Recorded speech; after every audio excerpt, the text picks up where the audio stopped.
This is Dimitri Lascaris for the Real News Network.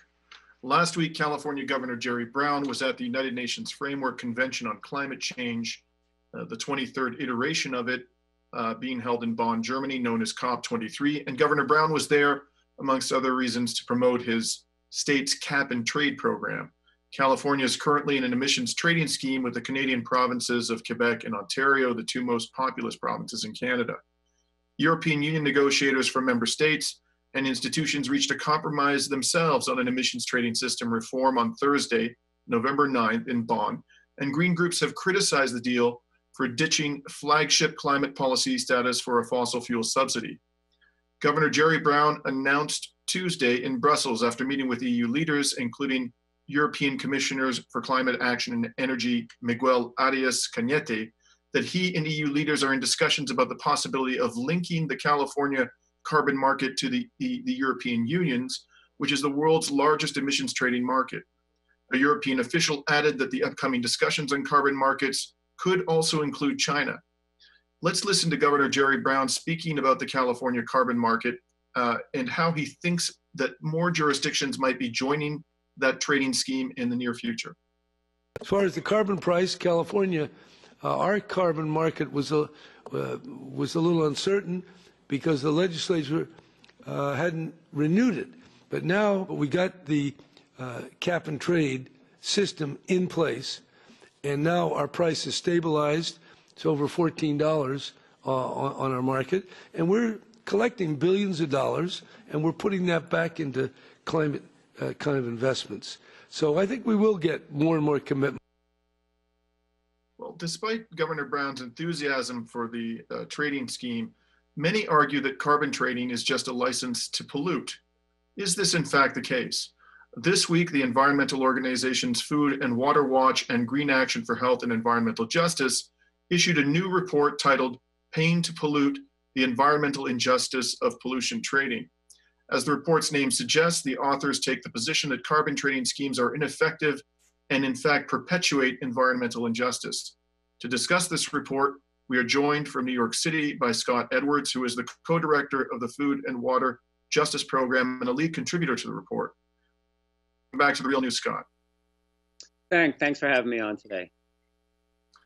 So first, Scott, for those who are unfamiliar with the mechanics of a cap and trade system, could you briefly describe in general terms how they work?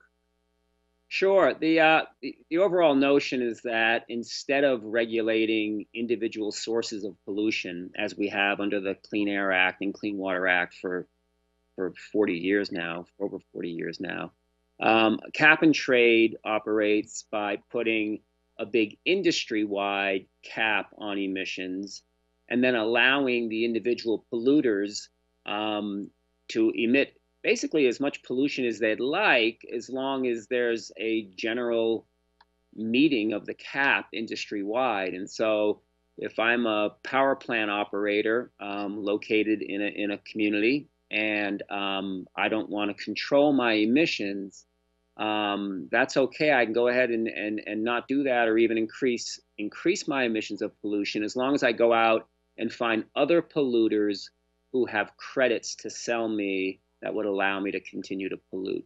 So it's a market-based system that, according to its proponents, brings this level of flexibility to pollution control, under the theory that at the end of the day, that it all evens out because industry-wide, you have this cap in place.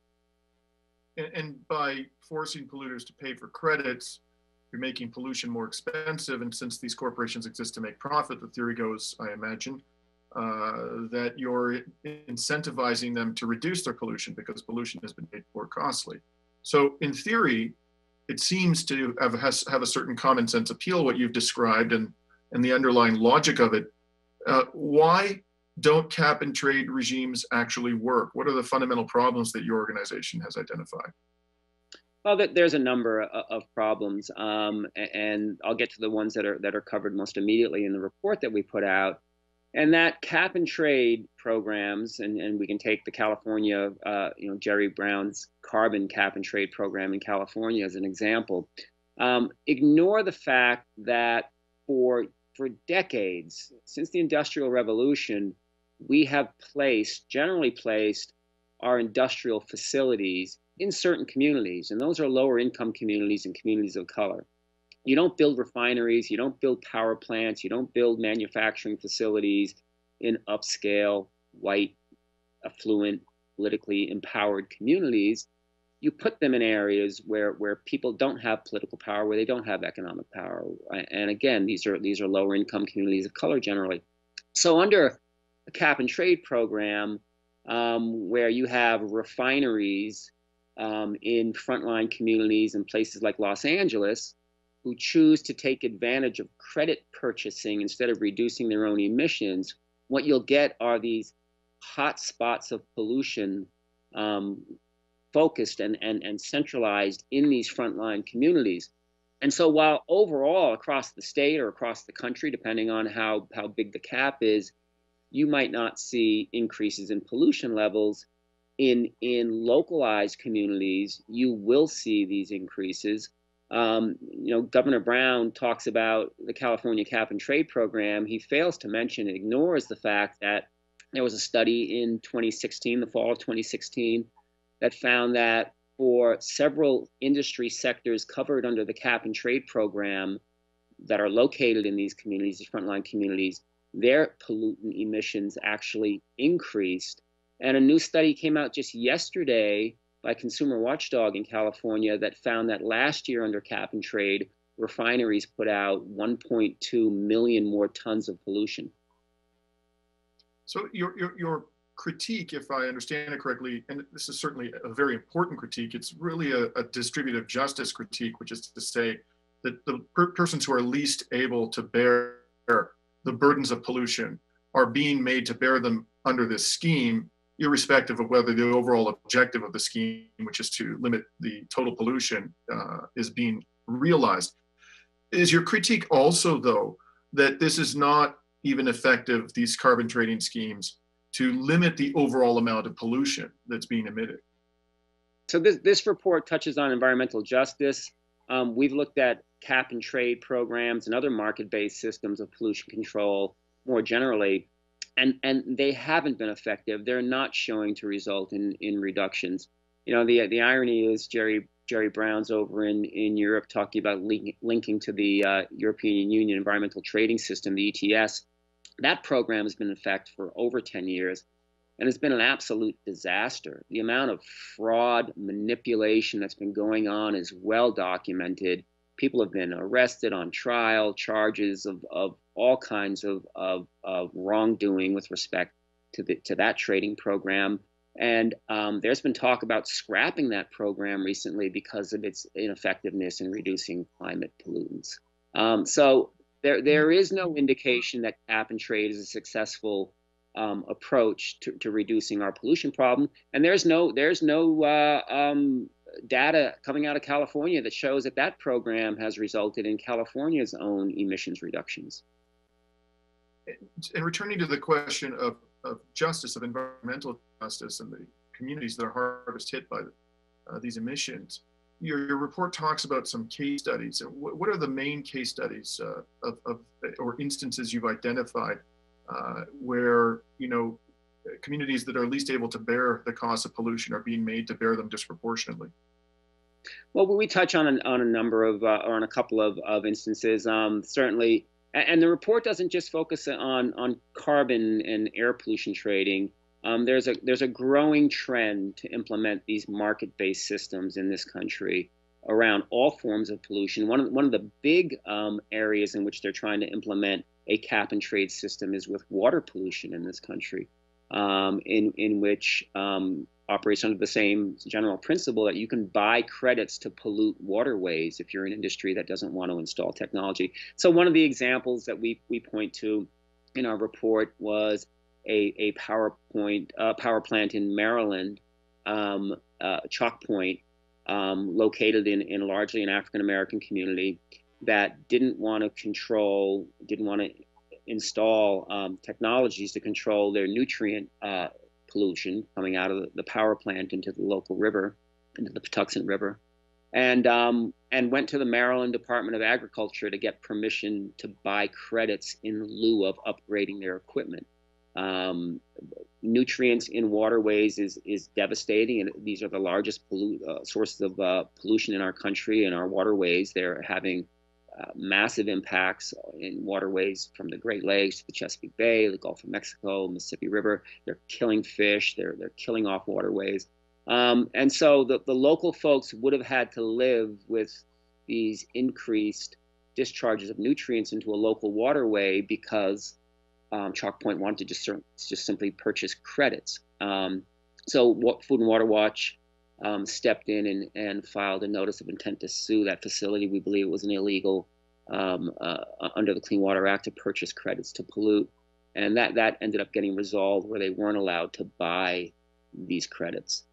We certainly point out what happened and what I just talked about in California with industry sectors under the carbon air pollution trading program that Governor Brown has implemented, in which, again, communities of color in Los Angeles are experiencing increased levels of pollution from industry sectors who are purchasing credits in lieu of upgrading technology. Now, there appears to be some significant interest from the financial sector and Wall Street in cap and trade. Do these types of emissions trading schemes offer the financial industry yet another opportunity to make profits without materially enhancing the greater good? Sure, there's some profit making. A lot of there's now in a whole industry, both in the carbon market and in the water pollution market, of middlemen, brokers, buying up, aggregating these credits, and then selling them and making profits. So the financial sector is involved. What this is really about, though, is about avoiding regulation. And so all of these market-based schemes, whether you're talking about cap and trade, or even there's a lot of talk now about carbon taxes and taxing pollution, these were all conservative ideas that were floated years ago as a way to avoid being regulated under our environmental laws. And so where these industries see their opportunity is we won't need to expend our resources in stopping our pollution. It is much cheaper for us to simply buy our way out of upgrading our equipment and getting these credits, and these credits that allow us to continue to pollute or even increase our emissions. But yeah, there is a financial marketplace out there which is growing around the particularly in Europe with the carbon market and the ETS program that I talked about. The opportunity for fraud, manipulation, generating false credits has been massively exposed in the European ETS program. So there is certainly a place for the financial industry to play and make and maximize their profits. Laws your organization has identified and others have identified in these market-based mechanisms, what is the principal means by which you think our policymakers ought to be attempting to constrain and reduce greenhouse gas emissions? Well, solving pollution problems is not a mystery. We know how to do it in this country. Back in the 1960s and into the 70s, we were facing many crises over water pollution and air quality. Our rivers were bursting into flames, and